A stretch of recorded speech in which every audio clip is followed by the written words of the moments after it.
Hello, lovely people, and welcome back. Today, we're talking about when sex addiction or porn addiction shatters a marriage and understanding both sides as you navigate divorce. And I'm really excited about today's conversation. It's something that a lot of you are dealing with. And with me today is an expert. Craig Perra is a world-renowned expert in overcoming compulsive sexual behaviors and sex addiction and porn addiction. He's the founder of the Mindful Habit System, which you will find in the show notes. And he's helped thousands, including Olympians, professional athletes, C-suite executives, religious leaders, high achievers. These addictions don't discriminate. They touch everybody. And so with no further ado, you'll find out, you can read all about Craig in the show notes, but welcome, Craig. Thank you, Karen. It's so great to be here. So glad we met. Yeah, same here. Craig, before we dive into this very tender and complex topic, I would love for you to share with our listeners something in your life that you're particularly proud of. Well, I am most proud. One of the things I'm most proud of, Karen, is my wife, my family. I saved it at a very, very low point, and the business that my wife and I built has now touched millions of people all over the world. We've got such a beautiful group of clients, the male sex addicts, the betrayed partners. And over time, we've built this amazing community, and it's all culminating in our second retreat that we're having in the middle of March in Oceanside, California. And I am really proud of that community, proud of the work that my clients have done, and proud of just what we've built. I just launched a group recently, and I've been talking to my audience about the value of community. And I think that with this particular topic, it's drenched in shame, maybe on both sides of the aisle. And so to Yes. have a community, a safe community, I would imagine is like living water to these people. It's so important. And when I started doing this work, Karen, I started doing one-on-one. I'd work with the guys one-on-one. We do it for a set period of time, then we stop. And one of the things I've realized that while definitely some of them slipped, but for the ones that even didn't, they're holding on for dear life and absolutely not living their best life. And they're so alone. The higher up on the food chain you go, the harder it is to be open and honest. And you've got privacy concerns. All of my one-on-one clients now, they may not realize it when they start, but I make them to the best of my ability and highlight how important community is. It's so important. We have an expression in our world that says the opposite of addiction isn't sobriety, it's connection. And when people, and there's all sorts of data and science and a Yep. wonderful TED talk out there on this, literally this topic, community helps people get rid of shame. It helps them be vulnerable. It helps them stay connected, and it helps them with accountability. And that accountability on the make a habit part of the break a habit, make a habit equation is mandatory. It's absolutely mandatory, considering we live in a hyper sexual saturated society. Back in the old days, you'd have to drive to the bookstore in the shady part of town. Now all of it and more Right is on in your this phone. device. And to be quite honest, we men and women too, but I work mostly, almost exclusively with male sex addicts. We're not wired for this. We're not wired for this. We are just not. It's so It's unhealthy. like having a free alcohol on every corner for an alcoholic. It's as you're saying it, it's like, wow, it's so accessible, it's so easy. And so if that's your slippery slope, the slippery slope is everywhere. It's in your pocket in your cell phone. Well, and one of the things, Karen, that I really have been trying to do with some success and some failure, I want to change the conversation from am I a sex addict to am I a healthy sexual person? I love that. because there are so many people who might not fit into the criteria, the objective criteria to qualify for sexually obsessive compulsive disorder, which is the term coined by the World Health Organization, because sex addiction and porn addiction is not a recognized medical disorder for a host of reasons, but it's not. And so when you look at that criteria, no, that doesn't apply to me, but wait a minute. You've got a secret sex life with your Instagram follow, the people you're following on Instagram. It's become so normalized. You can't read a men's magazine today without highlighting the benefits of pornography and how it helps you relax and how it helps you connect with your sexuality. And maybe there's a small percentage of people who that's true for, but for the overwhelming majority of men, when that energy is going away from your wife, is going away from love and connection, the quality of your relationship suffers and you suffer because Yeah. you're living in shame. And so I would love to this is beautiful, to slow this conversation down. And let's start with that. So the let's start with sex addiction or unhealthy sexual behavior. Like, from your vantage point, if you had the keys to the kingdom and you could design like how we look at this, how would you explain to our audience what unhealthy sexual behavior and sex addiction are? Let's just start there. Yeah.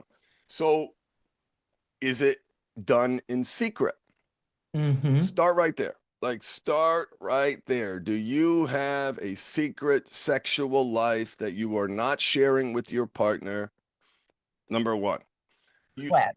big red flag, like big, and listen, and that's become so normalized. And the thing, Karen, about this, when you look at the contrast between what the man is experiencing and what the partner is experiencing, the behaviors for the man using sex to feel better Mm-hmm. as a reward, as a release, to numb, cope, and escape, and hiding it is literally one of his oldest and most impactful habits. That's how far back it goes. Pre-puberty, learning to objectify women, using porn in secret. So that oldest and most impactful habit is their partner's deepest wound.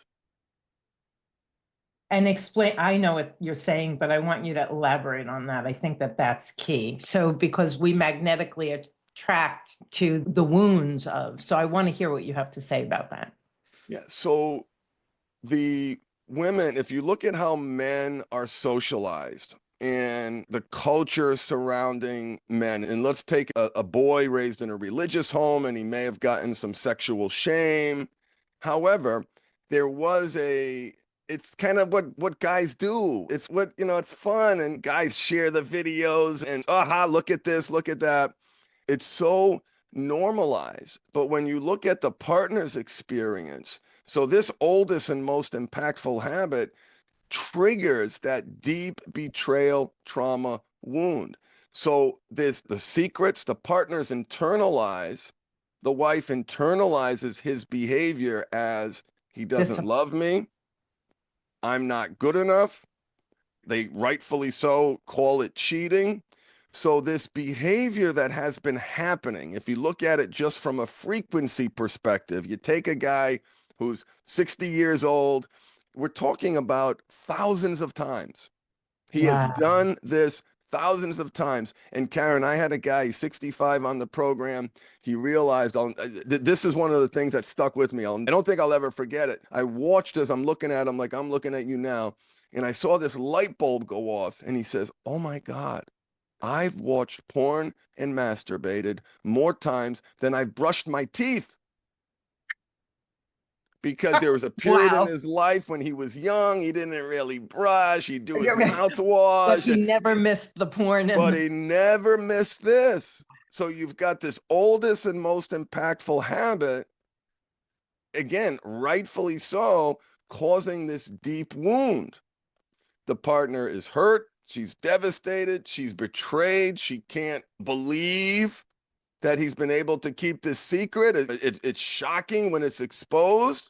Oh, it's like a gut punch. It's Uh, got, yeah, multiple like gut punches and then a roundhouse to the head. It's devastating. yeah, It's devastating. And helping the partners understand the dynamic and what's happening on the guy's side can be helpful. It doesn't take away from the pain. And in fact, the man understanding why, one of the debates, Karen, I hear all the time was the wife will say, let's just talk about porn, for example, that's cheating. And the guy says, no, that's not cheating. And what they're doing is fighting over a different definition. The partner's definition of cheating is the healthy one, if I may say so myself. What the partners, they may not be able to verbalize it like this, but when that sexual energy is going someplace else in secret and it's not coming towards me, that that is a threat to the institution and that is cheating. 100%. And the guys who do the work eventually come around to appreciate that reality, because when you look at it, the intention might not have been to cheat. And in fact, part of the rationalization, if I had to bet, would be I'm doing this so I don't cheat.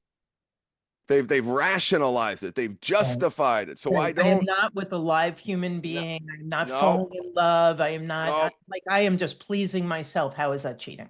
I'm just pleasing myself. How am I cheating? And then they get exposed. And then the man sees the devastation. And he may, hopefully, if he's in the right program, he comes to appreciate that this is in fact cheating. My partner's definition is healthier for the institution. She's right. And I'm going to do everything in my power to honor that and respect it. Although it's ridiculously difficult, because again, when you look at the frequency, what wires together fires together, and this goes back really, really, really far. So this is what I want to ask you, because I want you to talk to the wife of for a moment, because her husband, the wife on this show, her husband isn't trying to fix it. Yeah. Right. And so if for the listeners who are like, yeah, I think my spouse is a sex addict or has some peculiar sexual proclivities or pornography, and they're not owning it and working on it and changing the behavior, what would be valuable for that woman to understand? It's if he's not doing the work, Karen. Right, he's not. Right. They're getting divorced, and they're if they're on this show, they're in a high conflict divorce. Yeah. So he might even be blaming her for it. There's an element of narcissism here. And while none of my clients would meet the formal diagnosis of narcissistic personality disorder, they Right. certainly have narcissistic tendencies. They're selfish. They blame others. They don't take responsibility for their actions. And the thing is that while there certainly are relationship issues because they're listening to your podcast, and if they're working with you, they're in a high conflict divorce, is one, if he's not working on himself and he's not trying to make this better, you're making the right decision. It is a nightmare for these women to stay in these relationships where they are being gaslit, Right. which is essentially a form of abuse, where they are being denied intimacy and affection, and they're with what really is a broken man. Like, this is a broken man who does not have the capacity or the willingness or the drive, whatever it might be, to stand up and be counted and do what needs to be done to be a better person, better father, and possibly save the relationship if that's his intention. Yeah, and what I hear between the lines is if you've been blamed, you're not sexual enough, you don't want to have it often enough, whatever it is, you didn't create this, you didn't cause this. This is something that most likely, according to what you just said, predates you and your marriage by a long shot. And because that's what I want to get to. It's like when you're with, I call them big personalities, and their opinion feels so strong, they're 1,000% sure. I don't want my listeners owning any of that blaming and shaming. It's your fault if you had just. And what I hear you saying is, yeah, this is a long-term habit that they're bringing into the marriage, most likely. It's an intimacy disorder. That's another word that I love. And yes, while there may have been relationship issues, and certainly the spouse could better communicate and whatever, right? Everybody owns their Yep. stuff. But the reality is that this is his problem to fix. And if he's not willing to do that, it is almost impossible for the relationship to survive, because all these guys complain about my partner not being available for intimacy, right? And I hear that a lot. Well, she didn't do this, she didn't do that. I wanted to do this, she didn't want to. Let me ask you a question, brother. Are you making your partner feel safe? Are you nurturing that relationship? Is there tenderness, softness, closeness? On the spectrum of intimacy, it starts with the non-physical, non-sexual intimacy. Kindness. Is that Yeah. happening? What Yeah. about the non-sexual physical intimacy? Gentle touch, holding hands, giving hugs, and then that gradiates over to sexual intimacy. What are you doing to be there for your partner in a way that works for her, instead of like, I want this, like they're demanding something without the capacity or willingness, whatever it is, to do the work to lay that foundation of safety, which produces vulnerability, which produces intimacy. That's the 3-layer great relationship cake model that I absolutely love.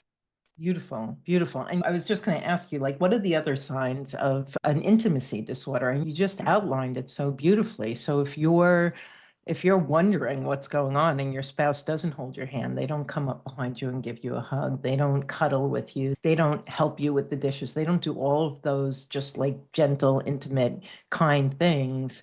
Am I hearing that those are all little red flags of intimacy issues? Yeah, yeah, they absolutely are. And the challenge for the guys is we're not wired for this.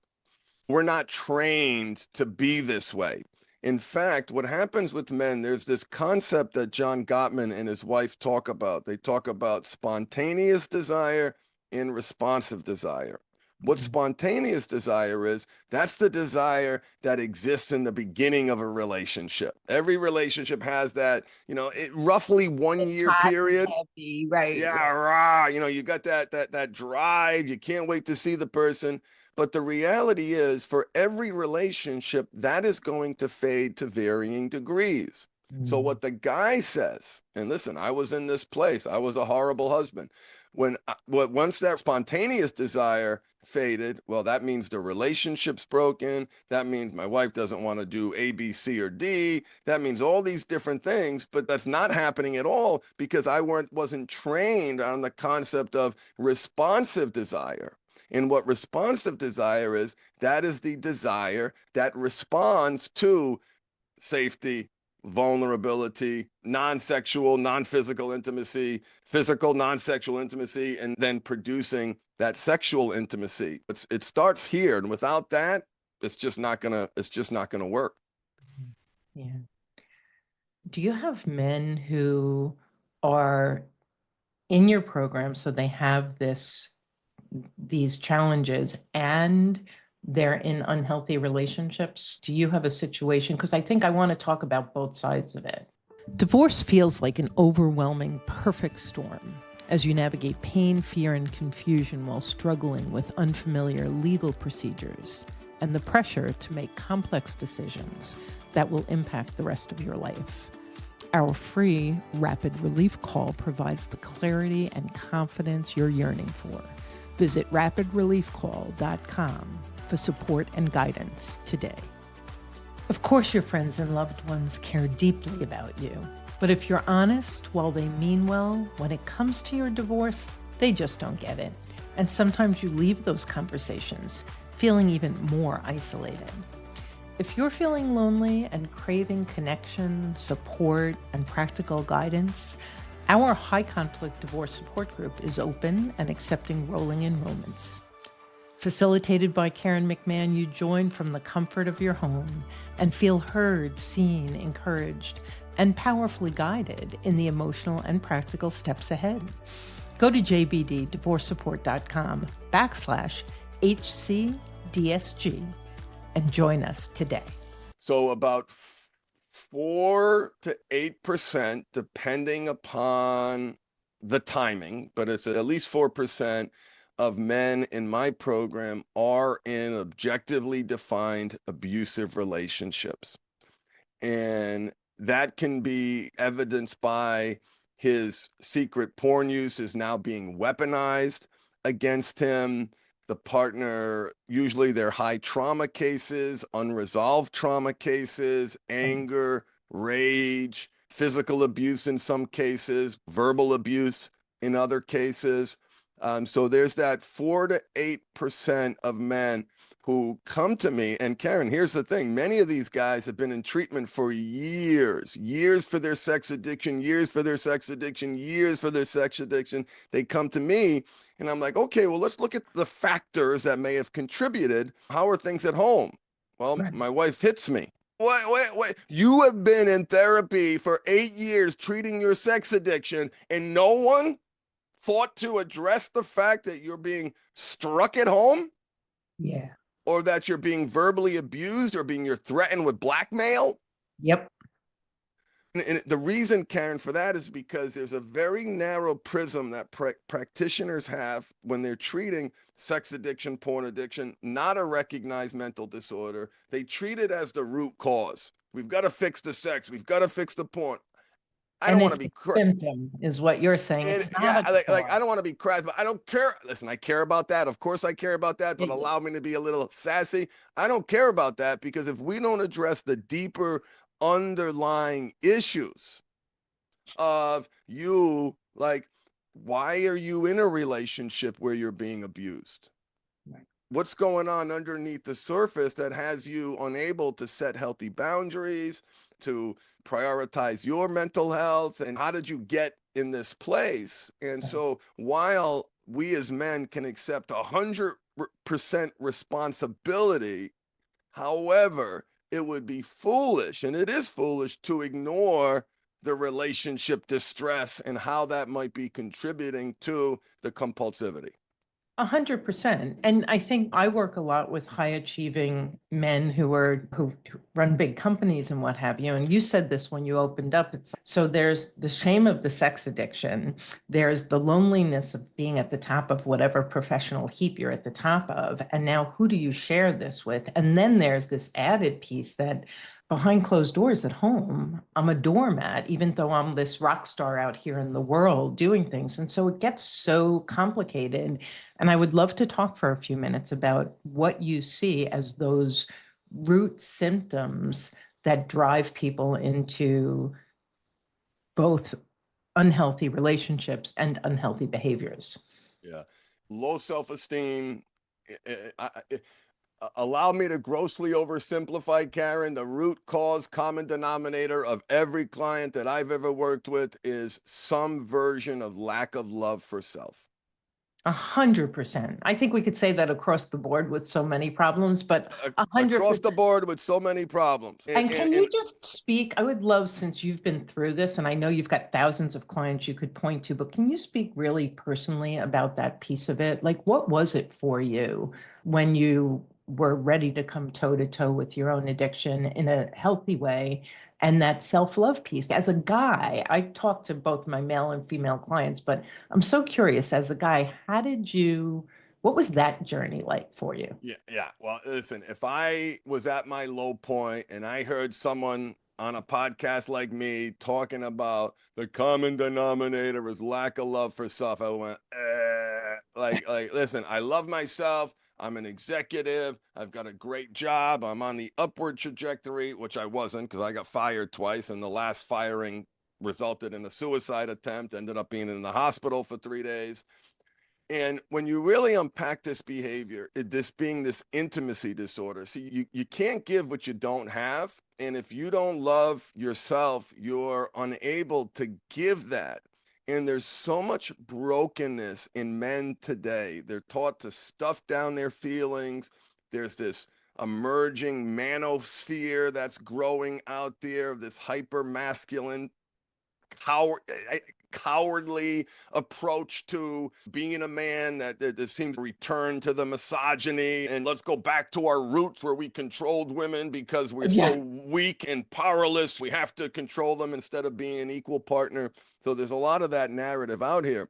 But for me personally, I was adopted as a child in an orphanage for 6 months, not being held. I had a beautiful parents who did the best they could, although my mother did have some issues in her physical discipline by today's standards would have been batshit crazy, just batshit crazy. Gotcha. And so I developed these coping strategies. And one of the interesting things that guys realize, especially if they're coming from a traditional addiction treatment program, that all of these horrible behaviors that they demonize, that they hate, that they fight against, when you truly understand what's happening, that addict part that evolves starting in childhood is actually trying to help.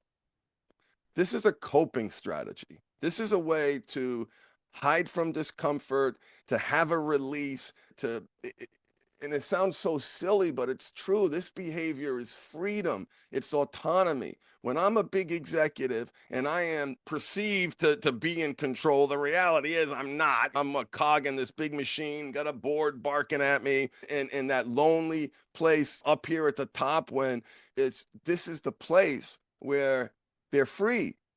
This is the gift they're giving to themselves. This is the escape, the release, the reward. So there's a sense of freedom and autonomy in that. But when you peel away the layers of that behavior, it's like high fructose corn syrup, or worse, it's Yeah. poisoning you.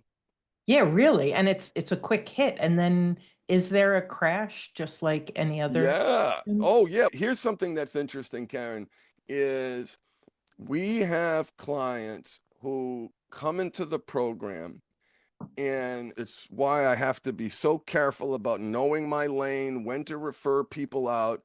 They come into the program, and this happened. This came from a guy who was in a traditional treatment program, working on the porn. He came to me, and it took me a few weeks to figure out how much distress he was in.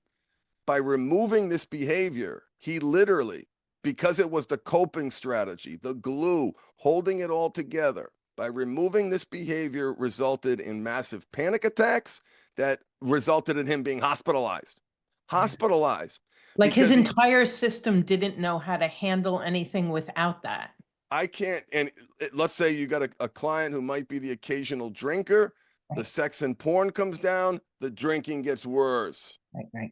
It just So they pivot to another coping mechanism, or in his case, he didn't and he crashed. he didn't, and he crashed. And that's how significant some of the underlying mental health issues are. And in Yeah. fact, we had a gentleman in the program, we'll call him Joe. That's not his name. And he has been quote unquote sober for a long time. His wife got a diagnosis had to get screened for breast cancer. And he had never experienced that before. Here he is, sober, executive, spoke in his career to tens of thousands of people, in some cases, thousands of people at once. He's now having panic attacks for the first time in his life. And he was open about it. He talked about it. He did all the right things. But I remember a little tongue in cheek on the call because this was my closest community. So we had a good laugh. Thanks, Craig. Yeah. Wow, these are the best results I ever could imagine. I'm really happy now. I'm having panic attacks. I'm having a nervous breakdown. Losing my you know what. And there is a part of the journey I like to be clear, like, hey guys, I want you to know that there is a fair to good chance your life is going to get worse. Now, how worse? That's my job as the coach to say, hey, boop, you got to go over here. You got a medical professional. You need Yep. somebody to help guide you and lead you from the medical perspective so you can get stabilized so you're in a position to receive the coaching perspective. So, 100. especially in my line of work, Karen, I've got to be so careful and look for those signs and refer that person out as soon as yeah, it gets bad, but if it gets really bad and there's a threat to the system, then that person needs medical intervention. Yeah. Yeah. So I have a few questions about the wife, but I do want to ask you if you could speak to, is this 100% a male problem? No, absolutely not. In my world, it is, because I only work with male sex addicts and their betrayed partners. The number of women that are struggling is increasing dramatically by year. The number of women who are watching porn is increasing dramatically per year. And those with underlying mental health issues, just like on the guy's side, it becomes compulsive. And for the women, there's a deeper level of shame. So let's get back to how we were socialized. So even the man raised in the religious home where sex was shamed in all its forms, there was a cultural narrative in a community of boys saying, get in there, do it, do it. You the man, get in there, do it. On the women's side, there's not that. It is shame. You're a whore, pardon my bluntness. Yep. And so you've got the shame on for the women who is struggling tends to be magnified by a multiplier because they have that deeper shame because they're not supposed to feel this way. And for many women, sexual pleasure was shamed, sexuality was shamed, and then you add to that this secret compulsivity, you've really got a recipe for trouble.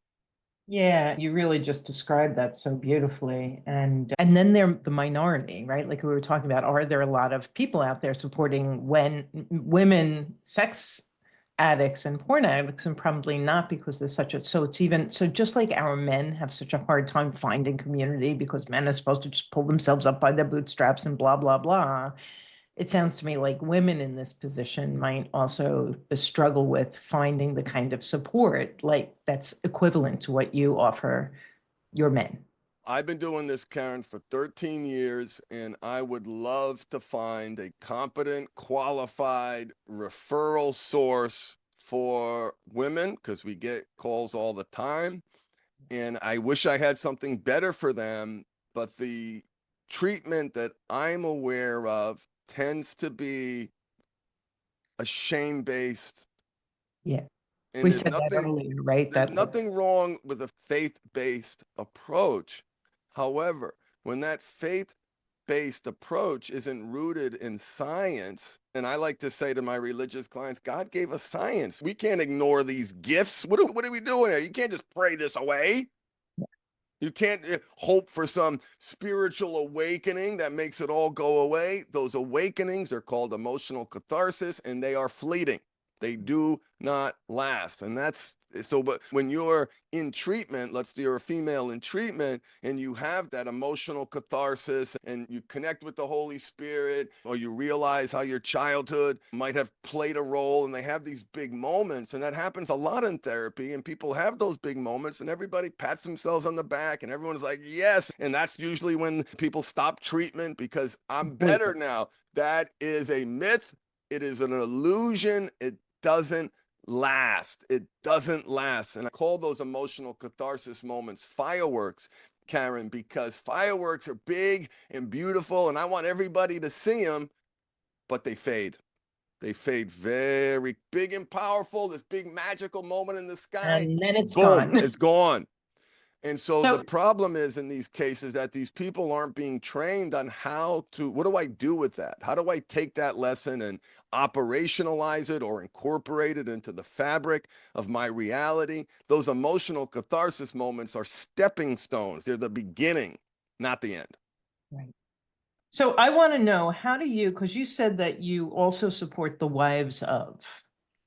Yeah, So do you have a program for them? we do. We do. Can We you give call it. us a little bit of a flavor of what that journey looks like? Sure. We call it the Partner Empowerment Group, and we named it that intentionally. I remember when my wife and I were trying to figure out the name because we wanted from the title, from the first exposure, this is designed to empower you. Beautiful. And my wife and I do calls, and sometimes she'll go like this. She'll go, forget about him, right? Like that. She does this mannerism that the women have come to know and love. And I'm sitting next to you, go, forget about him. And what's interesting, Karen, is that the partner program almost mirrors the men's program in the sense that we're working on triggers. We're working on direction and purpose. What do you want to accomplish and why? What do you want for you? We're working on self-care, and we're doing parts work.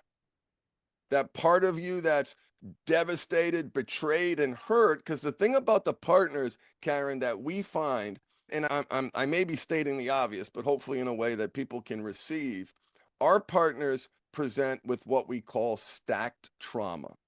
There is the trauma of the betrayal, which sits on top of pre-existing traumas. That's stacked 100%. trauma.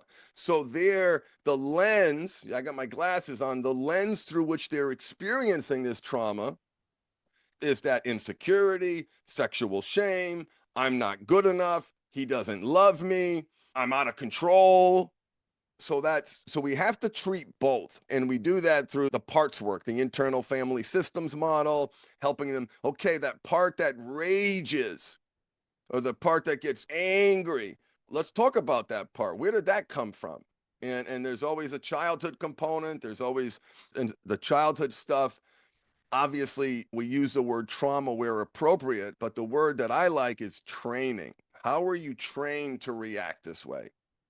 Yeah. And that's usually more accessible for people who might be resistant to characterize some of their childhood as traumatic. It certainly was impactful. So that's that stacked trauma that I'm talking about. And it's really interesting as I listen to you, it's like the work that we do is not all that different, right? It's like you married into a chaotic, high conflict relationship. You might know what his or her problems are. You can shout them from the rooftop, but you came with your own baggage. And so it's so interesting. It's that same, it all comes down to self-love at the end, right? It's like, what are your experiences? What are the coping mechanisms that you created? And so many women, we became people pleasers and codependent and we give, but then Yes, we can rage yes. and we can be the martyr and I did for you and blah, blah, blah. And so I'm hearing that you guys have this beautiful healing aspect where you're looking at all of those parts and all of those experiences. And I love that you work with the partners of, and I didn't know that so much when we scheduled this. And so for the listener, if this is something that you've been dealing with, Craig, I think you have an interesting free gift for us. And I know you have a program for both men and women. Can you share a little bit about the free gift as we begin to wrap Yeah, up? so the free gift is, we call it the spouse survival guide. My husband's a sex addict. I just was discovered, and it's the ebook that my wife Michelle wished she had when she was going through this. When she was going through this, she was referred to traditional codependent resources, and some of that was helpful. But in that space, Karen, there Yeah, it can be victimy, depending upon the community, right? There's 100%. different groups all over the world, and some of them are wonderful. Some of them anchor women to a victim mentality, and some don't receive that message as empowering. So my wife wrote this wonderful ebook. Here are the basics. Here's what she wished she would have known when she first discovered my compulsivity. And that's the free ebook. And do you have a free gift for the men as well? No free gift for the men, but direct them to my website and the And that's where podcast. Free resources is my podcast. tell us the name of your podcast since we're all podcasters here. Yeah, sex afflictions and porn addictions. Yes, as you can tell, Craig is easy to listen to. He's very animated. He's obviously very experienced, knowledgeable, and compassionate. And so I really want to invite you, if this is something that you've been struggling with, or if you know anybody who is and it's not you, please do. You'll find a link in the show notes to his website, to his podcast.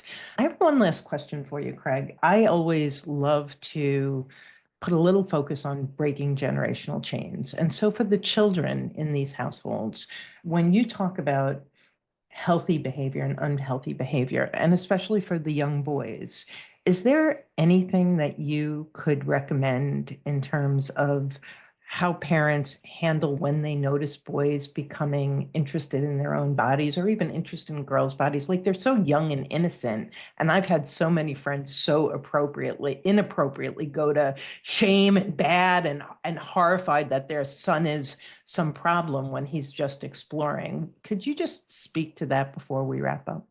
Yeah. If you shame the child, he will keep it a secret. And this is why it's so important for parents to have these conversations before you notice something. So, as parents, we know we've got to help our children prioritize physical health, mental health, and spiritual health. The other one that impacts all three that nobody wants to talk about because we're confused and we don't know what to say, is it too early, is sexual health. Because if you don't have that, the other three are almost undoubtedly going to suffer in some capacity. So the earlier the conversations, the better the conversations, the do your research, find alignment with your spiritual beliefs, and reflect on what did your parents do or didn't do, and what was the impact of that, which was terrible if anyone was listening to us, and how are you going to do it differently? What can you do to create a safe place to help? Let's talk about the guy for a second, to channel this powerful evolutionary force that awakens mostly in silence. We have no rituals, we have no you're a man now, and we don't have it. We don't have that cultural, in Coming fact, of age, yeah, the right? coming of age. And what I want people to understand is that sexual health is physical health, mental health, and spiritual health. And so what we as parents have to do is put our shame aside, put our problems aside, step up and create a safe place for your child to ask you questions. Because if there's no safe place, guess where they're going to get their information from? On the Yeah, internet. And there's yeah, no way you can block it, parents. There's no way. So yeah, telling them, don't do it, it's bad, don't do it. How about we tell them why? yeah. Why? You So know, anyway, crazy yeah, talk, I know, but it's yeah, no, really important. last question, because I'm thinking about how I dealt with my son, what I did in a reasonably healthy way. But this whole conversation, it's like he didn't have it with dad, he didn't have it with me. And so I love that you're inviting our listeners to it. Is there a book? Like I would always get my kids like the dinosaur divorce book and the learn about your body book, like these little kids books so that they could explore. And then they'd always come to me with questions. Are there any books out there that you know about that are really healthy when it comes to young boys and girls and talking about sexuality? And obviously, some people will be like, I'll never do that. But those who are hearing you and open-minded about it and willing, do you have any resources? I do. One of the books that clients have told me that they really love is Good Pictures, Bad Pictures. Oh, See, because the education that we as parents have to provide. When I was 8 years old, the only possible exposure could have been a magazine. I was Like just that, going to that, say Dad's magazine under the bed in the that, that back of the closet. right. There was a still picture, a Yep. still picture. Now, everyone listening, you know what's out there. That's what they're finding. And Yeah. so we have to do a better job to stop leading from a place of shame, but helping young people realize that this force inside you, this powerful driving force inside you, can be a source of great pleasure, of great connection, of great joy, or cause you extreme suffering. Yeah. And as Spider-Man said, and Voltaire, with great power comes great responsibility. And we have to understand this powerful force inside us in a way that we can talk about it, we can reach out to people we care about, we can have the age appropriate conversations. But the general advice I give to parents is the sooner the better. And it is not a talk, it is multiple talks. Because Karen, with OnlyFans, with what you're seeing now is the porn industry, which there used to be a wall between porn industry and mainstream media. That's blurring now, and it's Very blurring in much so. significant ways. You're seeing actresses get jobs in mainstream studios. The kids are seeing the commercials. They know what she does. They know. So it has never been more important in our sexually saturated society to prioritize sexual health, and shaming is only making it worse. Yeah. Yeah. Mic drop. Yeah. Yes.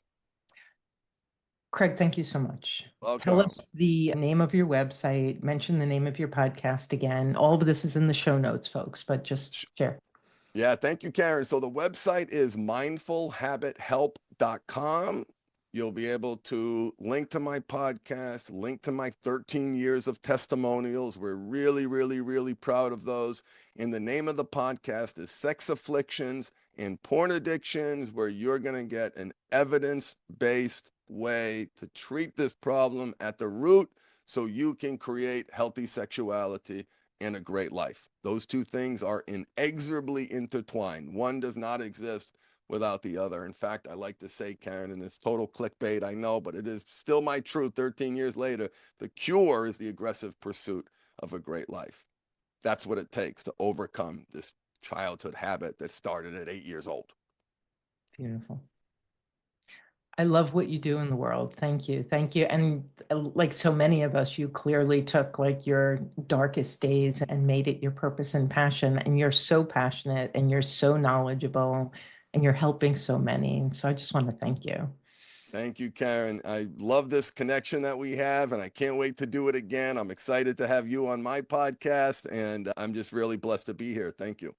Beautiful. We'll be back again real soon. You folks take care. Thanks for joining us on the Journey Beyond Divorce podcast. I hope you found guidance and encouragement to help you along your journey. If you like my podcast, please take a minute to subscribe and leave a review on iTunes. You can also visit us at jbddivorcesupport.com, where our team of coaches support both men and women through our one-on-one coaching, group programs, online courses, and free resources. Stay tuned for our next episode, and I'll talk to you soon.